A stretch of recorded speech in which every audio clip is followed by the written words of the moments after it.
let's jump right onto it. Here is the game. If you need any instruction on how to open the game, download, how to get familiar with these two first scenarios, please look at the workshop from week 1 to get all the information you need. It's on your ebook, it's also on this YouTube channel. Just take a quick look in case you need it. But today we are going to talk about City Builder Prologue 0, supply curve for a firm. We're going to introduce some interesting concepts, market, pricing, profit, all the things that are sort of the backbone of at least principle of microeconomics. This scenario will expand a little bit the idea of the city builder. You're going to be in charge of expanding the city, which is going to be the main form of gameplay as we progress with this. And you're going to see that by the end of the step-up program, this will feel a lot more like a video game for you to play. As usual, you have the choice of getting easy and hard mode. I'm going to explain in a second how that will be different. But for the time being, as I want to play this level leisurely, I'm going to select Sandbox. And in fact, if you want to just have a look, maybe practice the scenario before trying it out as an assessment, I would suggest you click on Sandbox, because it's a very relaxing way of playing the scenario. There is no time limit, there is no objective that might put you in game over state. You just play at your own pace. We have a very interesting scenario here with a lot of interesting dialogues. As we have seen before, have a look at these dialogues. They put a little bit of context around the economic problem. But I will skip all of this. I don't want to spoil the surprise. And I'm just gonna get to the core of this scenario, where we're gonna learn the economic concepts. Here we are. I want to just put a little bit of storytelling to explain the situation here. We've got a worker that would really like to go and produce red berries, but there is no entrepreneur, there is no firm that would allow them to get a job and produce. We have seen what are the factors of production in the economy, and it's really important to have a firm for the economy. So this is the main story, and you are a person in this case that is actually interested in the happiness of society, and we are keeping this scenario to be about the happiness of society, because this is really what an economist should be doing. They should be thinking of ways to make society happier, wealthier, better off. So for a second, let's focus on this objective, happiness of society. You can find the amount of happiness per capita right up here. Oh, the music just popped in, which is a great opportunity for me to show you how I can reduce the volume. I can just control it from here by clicking on the settings and then audio. So do that if you want to lower the volume or even get rid of it. Very well. As I was saying, this is the happiness per capita in your society. The objective in this level is to maximize the happiness per capita. So when you add additional people to your society, of course your society is gonna get more happy, because you are just adding factors of production, and so expanding the production possibilities of your economy. But here we want to think about how well a society is doing in the sense of the happiness per capita, happiness divided by the number of people that you have. So we want essentially everybody in society to be happy, and we want to use this metric for the rest of the course, because that's the important one. We don't want to have a society with 1 billion people that generates some happiness, because that's not a good indication of how happy each individual is. So we want to divide this total happiness by the number of people in the economy. And that's your objective here, to maximize the happiness per capita. And you can see down here that here is our benchmark. So over time, this is the benchmark that we have to fulfill. If you play in easy mode, This benchmark is set by us, the developers, and your objective is going to be to catch up with this benchmark and always be above it. If you fall below by the end of this time period, then your game will be over. You did not catch up with the benchmark fast enough.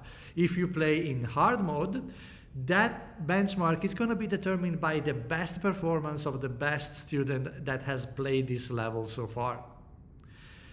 Now, I am in sandbox, so I don't have to worry about any of this. I can just play leisurely, and no matter how I compare with the benchmark, either the developer benchmark or other students benchmark, I will be able to continue even if I underperform. Again, this is a good way to explore the level the first time, at least, in my opinion. Very well, so the issue here is that we have some demand and we are lacking a firm. Our objective is not necessarily to maximize the happiness of producers or consumers. We want to maximize the happiness of everybody, the happiness of society per capita. Let me have a look at this UI for a second on the left, because it's a new one that we just introduced for this level. We are introducing markets. We have two of them. We have this market for labor and the market for red berries. And you can see that we have in each market a certain amount of demand, supply. In this case, this particular worker is willing to offer 10 units of worker effort. That's the labor market, and that's the supply of worker effort. But there is nobody demanding the effort of this worker. There's nobody that is interested in hiring this worker. So you can see supply is 10, demand is 0. In the other market, though, of red berries, it's the opposite. Supply, there are no producers of red berries, but this worker would really, really love to consume red berries. He would like to consume 16 of them. In this particular level, then we have too much supply in the labor market and too much demand in the red berry market.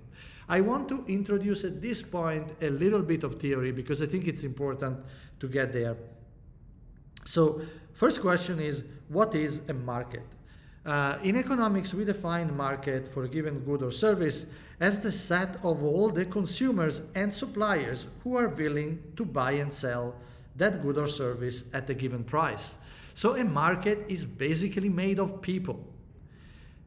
All those who demand and all those who offer that good in the market. So in the labor market, which is, let me just write it here. In the labor market, we have we have a supplier, which is this guy here, and we have in this case, no producer. So we have someone who is demanding, but we have no firm supply, okay? So this is the first market. The second market, the red berry market, is made by someone who is demanding. Sorry, this is wrong. So we have someone offering, so supply, we have our worker supplying labor, but there is no firm demanding labor. So the market is incomplete at this point. In terms of red berry, we have our worker demanding red berries, but no firm supplying. This is also a first look at the circular model of the economy, because you have that households which are represented in this game literally as a house. So this house belongs to these two characters, the consumer and the worker. The worker goes to work and the consumers, so they are a household, they live together. The worker goes to work and the consumer is actually in charge of buying the goods from the market. So they are in the red berries market, they are the demand side of the market. But in the labor market, they are the supply because they are actually supplying labor. So this is the classic circular model where, in this case, the household offers labor in one market and demand blueberries in the other. And the firm demand labor in one market and offer red berries in the other. Very well. This is a definition of a market. It's important to remember a market is made of people. In this case, we've got a partial market because we are lacking a firm to complete the cycle. How do we get the firm spawned in? Well, this wizard is going to explain this to you, and I'm going to let you go through the tutorial. But in a nutshell, this is how you do it. You place down, you click on the shop here, and you can ask now to click on the plot tab up here, and you can ask now someone to join the village by actually clicking this flag. You can place down a plot as this description explains. And in this particular case, you don't have a lot of choice. When the game becomes more complex, you will be able to choose among multiple type of people that you can invite into your economy. But to start with, you only have this producer of red berries. You can see its simple location presented here, and you can read a little bit about them down here. So I'm going to say yes, I want to assign this team, and then I can place it on the ground. This will finally spawn an entrepreneur, which may get our economy started. So in order to start, we can have a chat with him, and he's going to tell us that he is in need of some factors of production in order to get started. Before we get into the factors of production issue, I would like to touch on this market 1 second more. Let me put back my iPad. This is, as it's depicted in the game at this moment, what we call a perfectly competitive market. Why is it a perfectly competitive market? Well, consumers and suppliers are price takers. They are taking the price as given, and they have no ability to change it in any way whatsoever. For example, let me show you what I mean by that. Have a look at this price here, $5 for a worker, for 1 unit of effort that a worker is putting into production, and $3 for each red berry. These prices are not decided neither by the worker nor by the entrepreneur. They are just fixed. We're going to start with fixed prices because it's the best way to understand the optimal production decision. In real life, prices could change, but in this case, we just keep them fixed. But most importantly, the worker, the households, and the entrepreneurs cannot affect the market price, so they are price taker. The goods are homogeneous. Yeah, everybody is producing the same good, which in this case is just red berries. They're all the same. There are no way for a producer to make their product special in any way whatsoever. There are no externalities, meaning neither production nor consumption has no negative effect or positive effect on people around. If you eat a red berry, that's not going to have any effect on any other, nobody else in the population. Similarly, production doesn't have a negative effect on anyone or positive. There are examples in real life where, for example, smoking a cigarette, second smoke could be considered a negative externality. You are consuming a cigarette yourself, but you're also producing a cost for other people by doing that. Sometimes productive activities, they can have a negative impact on society through pollution. In this level, we don't have externalities, so we are good. We are respecting what the characterization of a perfectly competitive market is. Goods are excludable and rival. This means that excludable means that you can prevent the consumers from using the good. If the producer doesn't want to sell the good to a consumer, they can do so. So it's excludable, can be excluded, and also they are rival. If the household eats 1 red berry, there is 1 less red berry that can be eaten by the population. If you think about fireworks instead, they would break both these assumptions here of excludability and rivalry, because fireworks are not rival. The fact that I enjoy them doesn't prevent you from enjoying them. And then also they are non-excludable because they are up in the sky. Everybody can look at them. There is no way to stop people from enjoying them. They just have to raise their head and look above. So there are examples of important goods in our economy that are non-excludable and non-rivalrous. However, in this level, red berries clearly can be excluded and also are rivalrous. If you eat them, somebody else won't be able to eat that particular red berry that you consumed, obviously. Very well, and finally, we are assuming there is full information. The information that you see here, the prices, demand, and supply, all this is available to all the players in the economy. Every single agent has the same information, and it's full, perfect information. Very well. Now, free entry and exit. People can, like our firm, can easily enter or exit the market. Nobody is forced to stay in. Altogether, all these characteristics are defining what a perfectly competitive market is, and in this particular level, as you can see, what we have presented here as the red berry market, in fact, satisfies all those assumptions. Fantastic. This is the perfectly competitive market in action. Let me close my iPad for a second. Now, when we look at the entrepreneur here, he's still asking us to do something for him. He's asking us to get him a storage barrel and a tray table in order to produce the good.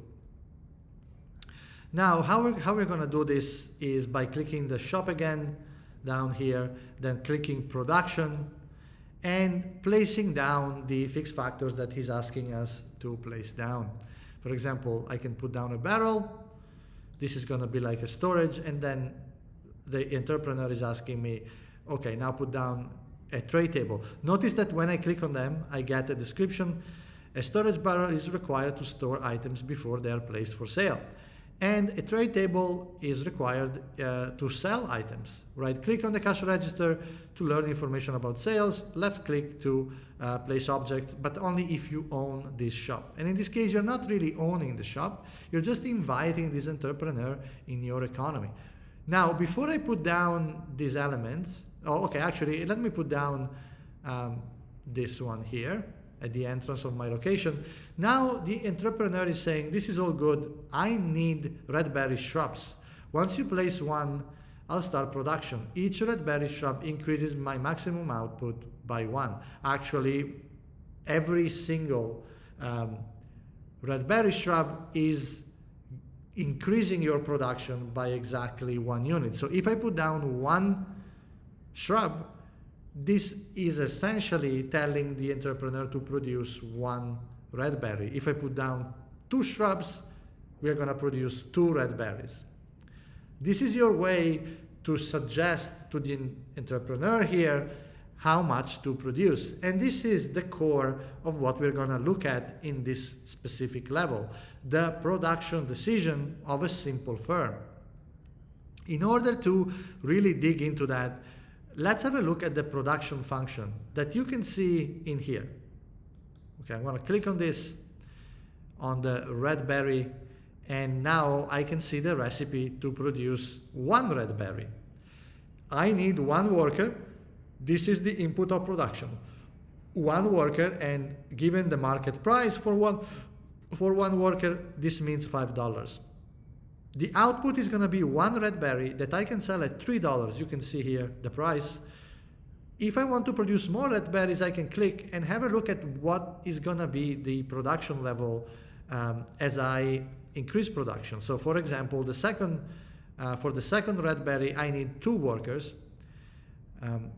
And you can see that I would sell 2 red berries, making $6. It would cost me a total of $10 though, because I need to hire 2 workers.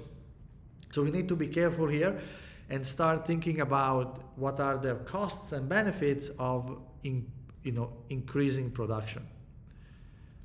Also, at this point, I'm gonna reopen my iPad 1 second, and I'm gonna talk for just a minute about the supply curve of a firm, and in particular, what we define as factor of production, variable factor of production. It's a factor of production where the cost tends to vary with the quantity produced.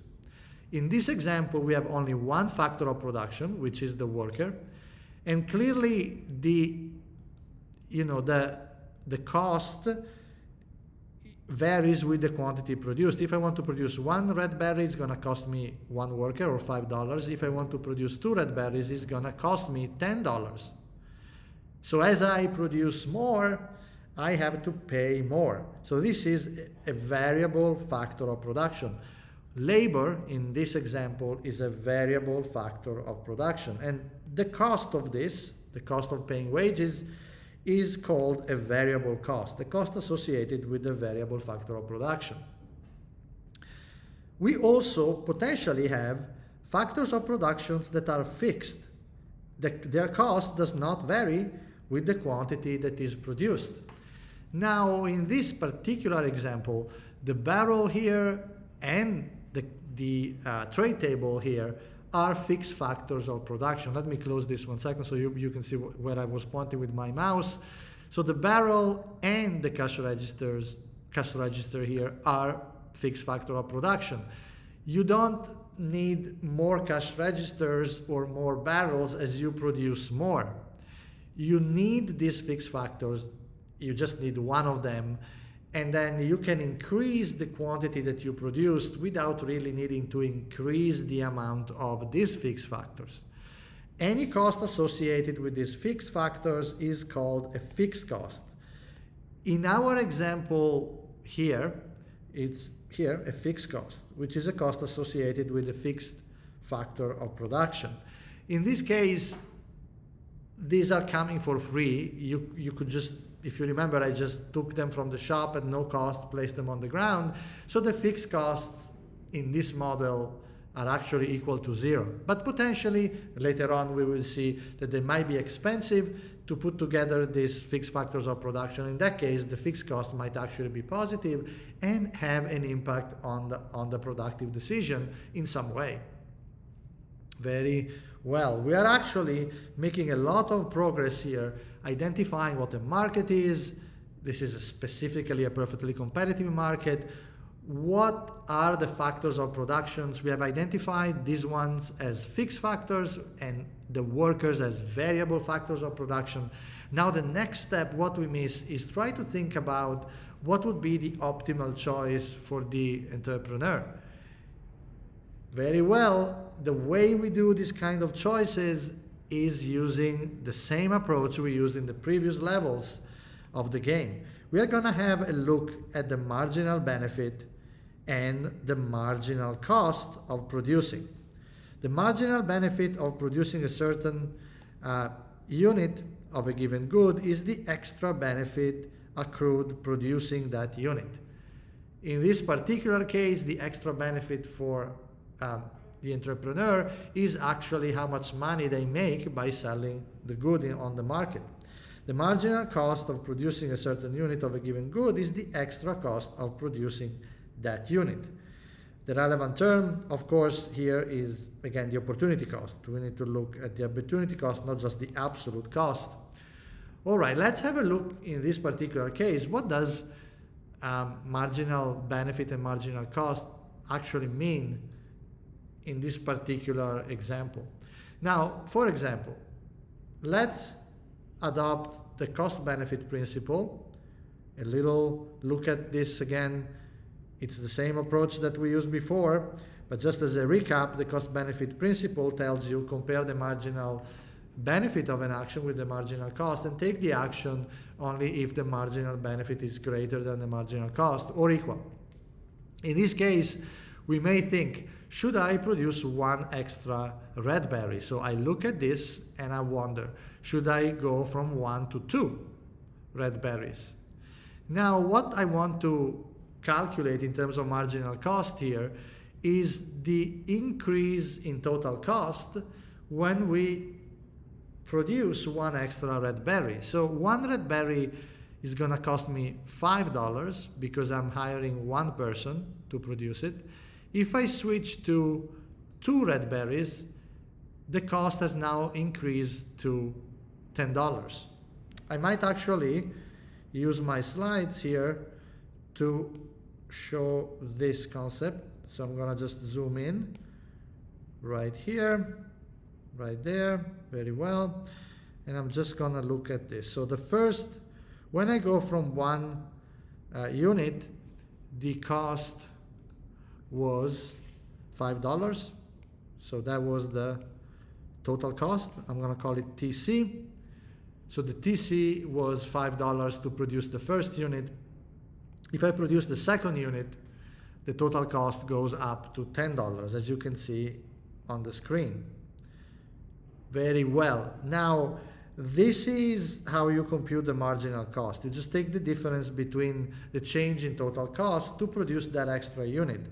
So the change in total cost in this case is equal to $5.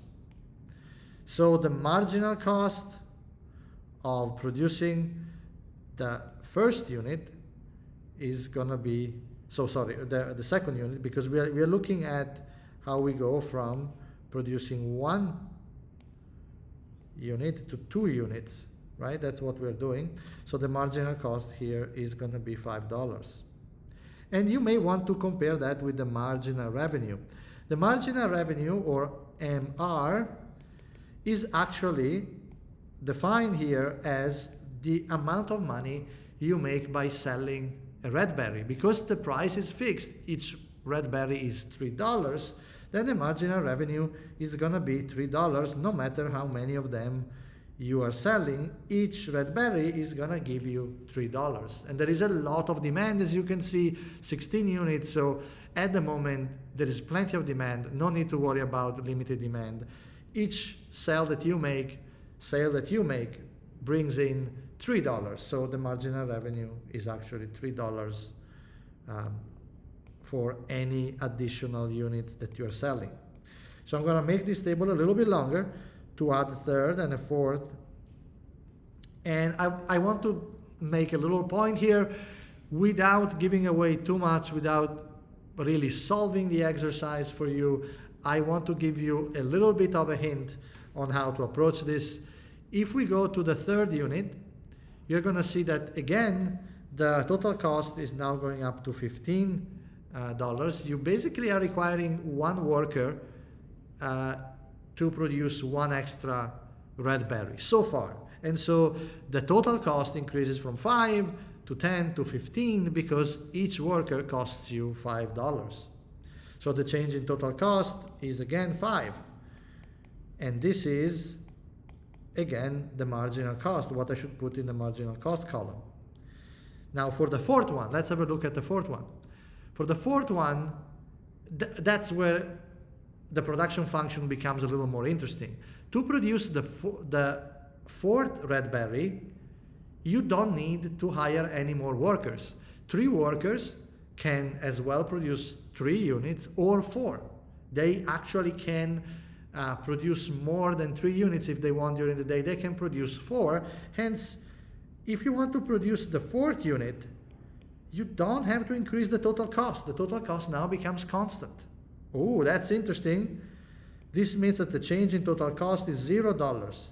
It costs you nothing in terms of marginal cost to go from 3 to 4, because when you hire 3 workers, they can produce 3 units, but also easily produce 4. Very well. The marginal revenue is always $3 because at each unit you can sell for $3. Let's have a look at the 5th, and then maybe I'm gonna stop here because I don't want to give up too much. But let's say the 5th one, you're gonna see, if I click here, you're gonna see that the 5th unit can also be produced only using 3 workers. So again, the marginal cost is equal to 0 here. So this sounds like an interesting part of the production function.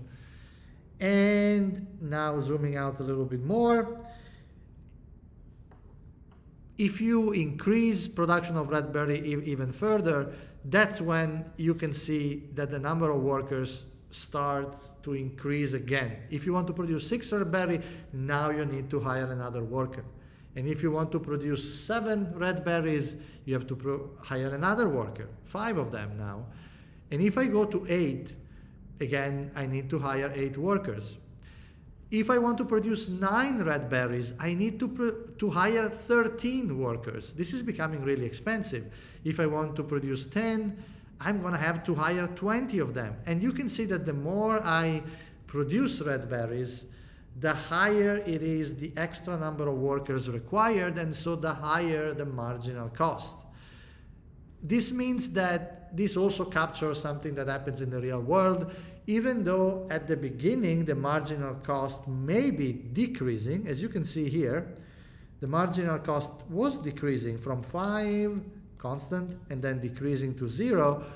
There's going to be a point where the marginal cost eventually is going to increase, just because if you have so many workers all squished in that little plot, they're going to tend to get in each other's way, and they're going to tend to limit the productivity, each other's productivity. And at that point, in order to produce more, you need to hire even more people, but hiring more people makes that congestion even worse, and so make productivity at the margin even lower. So yes, hiring more people gets you more product, but less and less extra product, which forces you to compensate by hiring more and more people.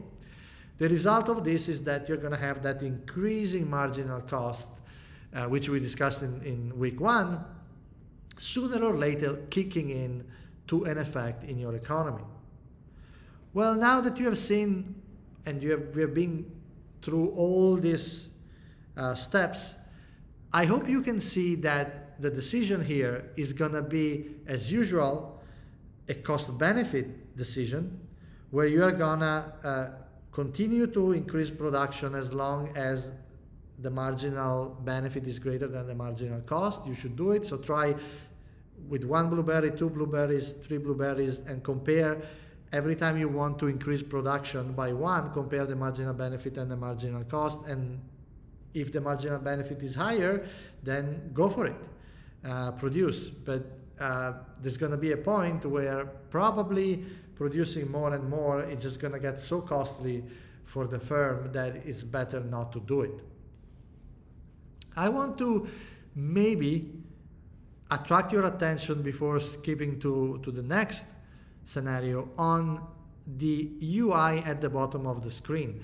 This UI is actually capturing everybody that is forming your economy at this part of the game. We have the producer here and the worker. These are households, the worker, and entrepreneur, the producer. So these are the 2 components of your economy.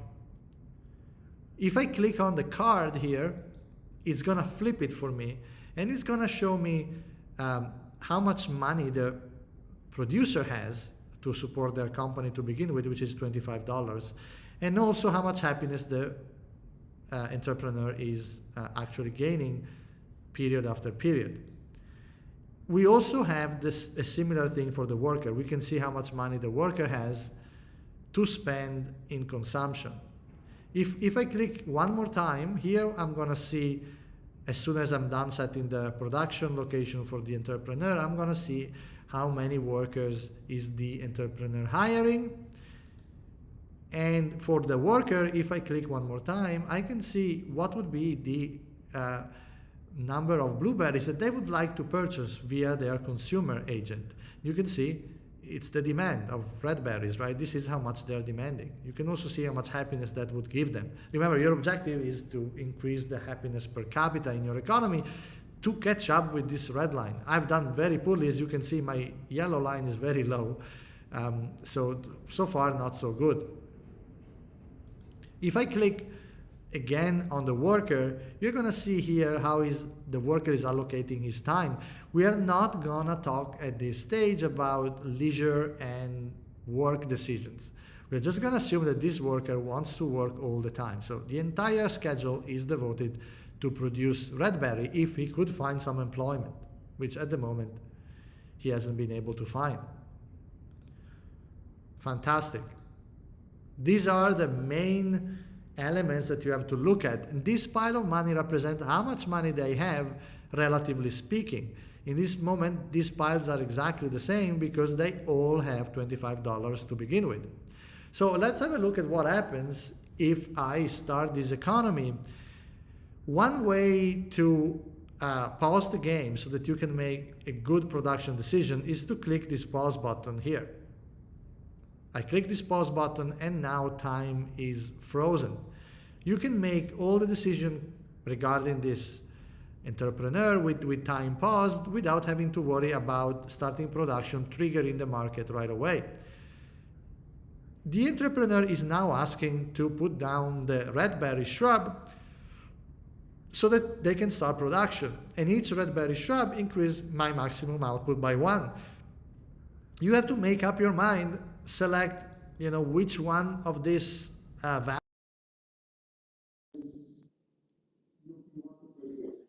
Let's say that I decide that I think it's a good idea to produce only 2 red berries. All right, well, I'm gonna pause time, gonna go into the shop and place down 2 shrubs. This is telling the entrepreneur, suggesting the entrepreneur to produce 2 units. If I want to delete those, I can click this button and delete the items. If I think it was too much, for example, or I can place new one. Just toggle this one like this. Very well. Fantastic.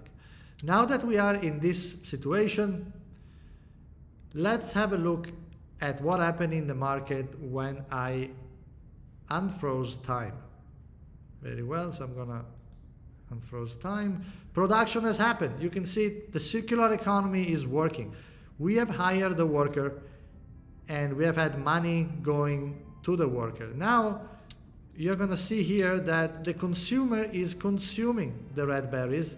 So money that goes from the consumer, from the worker to the entrepreneur. Here, the entrepreneur just hired the worker. So money going to the worker and labor going to the entrepreneur. Now let's see, the consumer is going, buying the product, so red berries to the household and money back to the entrepreneur. You can see here that the entrepreneur is producing 2 units because there are 2 shrubs on the floor here. And also see that there is a little bit of demand for labor. The entrepreneur is now demanding 2 units of labor, of effort, and that's what this worker is producing. I'm gonna kill the audio again. There you go. Very well. So is our economy going well? Is this the maximum that we could achieve? Is this the optimal decision of the entrepreneur that maximizes the profit? Is profit maximization good for society? These are all very, very important questions at the heart of economics. Oops, something's happening here. Our entrepreneur ran out of money. They don't have enough money to produce, to hire 2 workers. Oops. It looks like I just bankrupted my entrepreneur. My decision was not good. Well, one thing that I could do now is just get rid of one of the shrubs, and the entrepreneur would continue to produce at this point because they had enough money to hire just 1 worker. Let's see what happens next. The cycle goes on. They have $7, which sounds good. So they should be able to hire another worker the next time. Yep, they did. But how long this will last, who knows? You can see in the graph, we have a very nice little graph, the black graph underneath the money. And you can see that over time, see how it decreased here? If you follow you gotta have to zoom into or maybe maximize the YouTube video. But this is capturing the trend of your money. And it's not looking especially good. You can also see here the trend of happiness in society. It was going pretty well, and then it plummeted because we are now producing less red berries. And the GDP also went down quite heavily when we were not able to produce. So see, for many cycles here we are not producing because the entrepreneur has run out of money. And you can see that the GDP is hitting 0 here. Happiness is also hitting 0. So we are having a hiccup a little bit. And there is no other choice for my producer now to get rid of this shrub, and that really leaves him bankrupted completely. He doesn't have enough money. You can check, in fact, $3. He doesn't have enough money to even pay for a worker. The economy has ended. This entrepreneur came in with some funds, and I didn't make a good production decision. They ran out of money, and now the economy is stuck again at 0, and our GDP is stuck again here. Very well. This is a quick look at this level where we talked about markets. This is an example of a perfectly competitive market. We have talked about the production function of this entrepreneur. We have looked at the total cost and how to derive the marginal cost and how to think about the cost-benefit principle applied to this. Let me just wrap up by talking about a couple of extra points. Economic surplus, just the definition of it so we can have a common language. Economic surplus in economics is defined as the difference between the marginal benefit and the marginal cost of taking an action. The economic surplus is the difference between the marginal benefit, the price at which I'm selling the good, and the marginal cost, the cost of producing that extra good.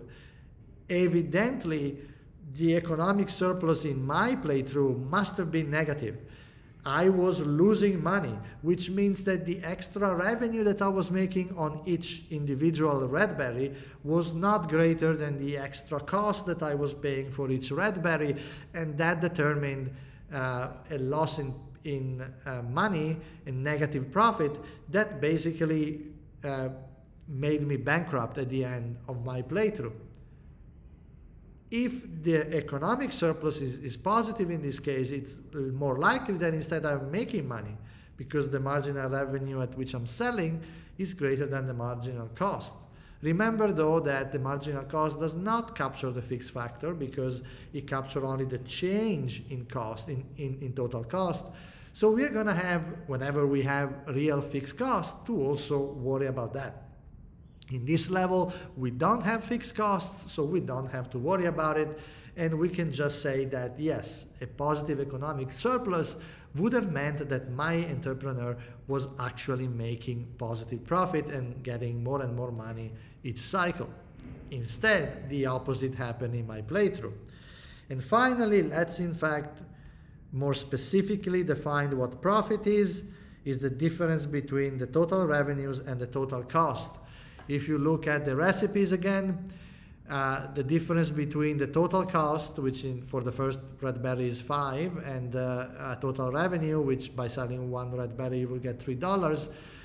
The profit in this case would be the total revenue, $3 minus the total cost, $5. So the profit would be negative -2 in this example. Now, if you find the quantity of red berries that is maximizing your profit, then you have found the quantity supplied, what we define as quantity supplied in economics. Quantity supplied is not any quantity, it's the quantity that maximizes the profit. Clearly, the quantity that I discovered 2 red berries is not the quantity that maximizes the profit of the supplier. In fact, I was losing money and I ended up bankrupt at the end of the level. If you find the quantity supplied at various prices and you put all those quantities supplied together, for example, find the optimal quantity when the price is 3, and then also find the optimal quantity when the price of red berries is 4, and then find the optimal quantity when the price of red berries is 5, and so on and so forth, you would have obtained your supply curve. The relationship between the price of a good and the quantity supplied. Remember, quantity supplied is not any quantity, it's the quantity that maximizes the profit of the entrepreneur. So if you find the optimal quantity that the entrepreneur should produce to maximize their profit for each possible price of the red berry, you would have obtained not just the quantity supplied for one price, but for the entire distribution of prices. For example, you could have found a curve that looks like this. I don't want to spoil too much, but as I was saying, if you put the price in here and the quantity here, in our case, the quantity, the price was $3 for the red berries. If you find the optimal quantity, this point here, this quantity that you found, the optimal one, is the quantity supplied and is part of the supply curve. If you try to do a counterfactual experiment and think about what would be the optimal quantity that I should produce if the price of red berry were instead $1, this other quantity that you would find would also be the quantity supplied for this specific market price, and then this would be another point in your supply curve. This is all for this particular scenario. It sounds simple. There are only workers and one producer. Super simple, but it encapsulates a lot of the concepts that are important in economics. And one thing that I want to really stress is that the objective of this level is to maximize the happiness of everyone in the economy, not just the profit of the entrepreneur. So one question is going to be, is an entrepreneur that maximizes profit producing the quantity that is best for society overall? Because remember, this is your objective: maximize happiness per capita of your own economy. Is a selfish entrepreneur that thinks only about maximizing their profit really going to help society? Or is it going to be better if we suggest him to be less selfish and not really maximize their profit? This is a question that I'm going to leave for you. It's a deep one. It's a very important one. If you look around you, this could really affect how we think about our society. Should we let people go after their own selfish interest and maximize their profit? Or should the government try to change that? In this scenario, you can, because you can literally influence production of the entrepreneur in the pursuit of total happiness in the economy. So good luck with that. And let me know in the comment section in the ebook, or send us an email. We are looking forward to hearing what you think about this problem and how you approach this level. Moving on to the next one, let's have a quick look at, I can exit anytime by clicking on the main menu. I see a lot of courses here, but just because I am an admin, you're only going to see one, yours, so don't worry about it, about all these other courses here. If I click on this one, we can access the other city builder level. I'm going to again select the sandbox mode because I just want to have a leisurely look at the level. You have all the instruction here, and it's a good read. It's a simple way for us to convey information about the economy while also having some fun dialogue that you can engage with. In particular, you're going to see in this level that there is a crowd, and here we have Keynes. This economist was is a very, very famous economist. He really talked about the circular flow model that you see in high school many, many times in a way that was revolutionary at the time, because he got a lot of intuitions about the functioning of the economy based on that circular model. And in particular, there is something that he was famous for, his reflection on how much should we save in an economy, especially in a recession. You have a quizzer. Yeah, you can definitely get something from them. They're going to give you a little blueberry, so you can get that. It's a little bonus. And I can get that thing in my house, which is down here, and put it on the table if I want, and eat it a little bit. That's it. I've added a little bit of happiness to the economy, as you can see up here. So you are part of the economy. If you eat something, your economy is going to be better off, which is going to be helpful in this level. So answering the quizzer is part of your mission here, because your happiness counts. But the real game starts at this point. You are again asked by the wizard here to place a productive location, a firm, because as before, we have workers that are offering labor. These workers, if I right click on them, you can see that they have zero money. So in fact, they are not even demanding blueberries at this point. They have no chance but finding some work before they can even consume. So the economy is stuck with people offering work, but not being able to have enough money for now to even demand goods. But no problem. We have known how to fix this by introducing a firm in the previous level, so we can do the same here. We don't even have access to these tabs. The only access in this level is the plots tab. If I click on one of them, now I can spawn what we call a default theme. This theme is actually a default that comes with all the elements that you need for production to happen. You don't even have to help them set down the fix factors. They just have they have the layout already done. So I can assign this theme, and you can see that I can place it down, and it's fully self-contained. I don't need to do anything. The entrepreneur doesn't have any question for me. The worker is going to work.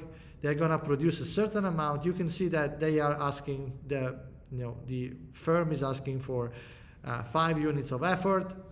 So that's what the producer is doing, producing blueberries according to that. The worker household is now purchasing them. You can see the circular flow happening here. You can see that there is a little bit of money transferred to the worker. So now they have a little bit of money here, and the entrepreneur has all the money at this moment. But let's see how the economy goes and how this money is moving around. Again, they're buying it, so their money is going to decrease. I can actually check their money. So see the consumer at this point, the household, it's probably better to call it the way. The household has zero money, but they make money by working, and then they end up consuming that money at the very end of the cycle. See, they're going, the household goes, purchase, and consumes. You can see that happiness is going up, which is really good. The happiness in the economy is going up. GDP is at $10 in the economy. There is a potential supply of 15 blueberries, but there is demand for only 5 because the household has a limited amount of money that they are devoting to consumption. So their demand for blueberries is 5. Production could actually be increased. Oops. I'm gonna put this back. Production could actually be increased, but there isn't enough. There is not enough demand. This is again the circular flow model with fixed prices: $2 for labor, $2 for blueberries. What is the objective of this level? Well, this level is really about the budget and the idea of saving in the economy. We want to really explain that concept a little bit better, and it will fit well in what Keynes was discussing at his time when he was thinking about an economy in a recession or an economy like this one where the GDP is not doing especially well. Now, if I click on this little budget icon, which I hope you can see is at the bottom here, I'm going to make my mouse bigger so that you can see it down there. Click on that. You're going to see that the worker is actually spending only 50% of their money on consumption. Whatever they earn from producing these blueberries, they think that they want to use only 50% of that money for consumption. They want to instead save the rest. Let's see what happens if we increase this to instead 100%. What happens if they are deciding to spend all the money that they could get for blueberries? Let's see what happens. Well, notice that at the moment they are demanding 5, but what if they say, well, instead we are gonna spend all the money that we make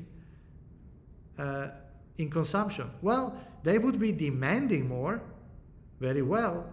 But if they demand more, this means that the producer can actually produce more. But if the producer is producing more, they need to demand more labor. That's what's happening here. Demand for blueberry has increased. That has increased the actual supply, moving from 5 to 10 supply. This has increased the demand for labor that the firm is putting on the market. And this has increased the wage of the worker, which allows the worker to continue to demand more. So this is really interesting if you think about it, and it's an artifact of having a circular flow economy, a very simple one, where this concept is super easy to understand. I mean, yes, the worker, as before, is saving zero, because as you can see, the worker just made $20 down here, but they're gonna produce 10 blueberries, and then when the consumer is gonna go purchase them, they're gonna go back to having $0. Let's look at it now. Yeah, I'm purchasing all that are produced. So they are saving exactly what they were saving before, zero. However, the economy is doing much better. Look at the graph behind the GDP. The GDP has increased to $20, and happiness has also spiked because we are consuming more. So this looks really good, right? We are demanding more, but as we demand more, we have more work, and that allows us to demand even more, and so on and so forth. That will leaving us with the same saving, but with much more production in the economy and much more happiness. This was the point that Keynes was making. In a recession, we need to stimulate consumption, because that will end up really not affecting the savings at all, and instead is going to increase happiness. Let me nail this point even more, because I think it's really important. Let's assume that I now decrease this to, say, 20%, which means only 20% of the budget is going to be used for consumption. The worker is going to make money, but the consumer is going to use only 20% of that income to buy food. Look what happened. Demand went down very rapidly to two blueberries being demanded. That meant that suppliers, which would be willing to produce as many as 15, they couldn't just match that, and they had to produce only 2. And this in turn meant that the demand for worker went down to 2, and hence the wage of the worker is also going down because they're just working less. Let's have a look at their savings. Their savings are back to 0. This was the striking point that Keynes made. If you try to save, you might end up saving the same as before, 0 in our case, because we started with 0 money for workers, so their initial saving point was 0. Saving more did nothing in terms of helping your savings, but it's actually reducing happiness and GDP a lot, because we are only trading 2 blueberries now and only consuming 2 blueberries. This is a very simple concept, but so powerful. Be careful though, there are assumptions here. We are in a perfectly competitive market, first of all. We have fixed prices. This will be a really important point. And this was one of the main criticism against Keynes.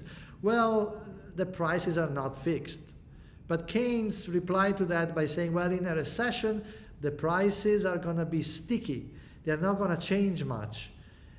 So in the short run, during the recession period, we cannot hope that the price is going to change somehow, helping the economy boost consumption. And so in the short run, it's all we care about, because as he said famously, in the long run, we are all dead. So if during a recession we need to do something immediately with sticky prices, pushing for more consumption is what we should do as society, because it will help us get more GDP, more happiness, and get out of the recession. Keep in mind, this is a simple model. However, the whole point here is to really showcase how the circular economy works and how we could have some striking results in this simple theoretical framework. It's a story, and it doesn't need to match reality perfectly, but there is a very important point here. The circular economy can have unexpected consequences when you think about savings, because if you save, you reduce consumption, but that might end up reducing your income, and your income might have a negative effect on your savings. A reduction in income might have a negative effect on your savings. So try to do the best you can in this level. The objective is always to maximize the happiness per capita. So the objective here has not changed. Your objective is to make society as happy as possible per capita. You want happiness to be spread around as much as possible in this level. And we are challenging you to think what would be the right decision for society if we wanted to have a happier world, a happier region.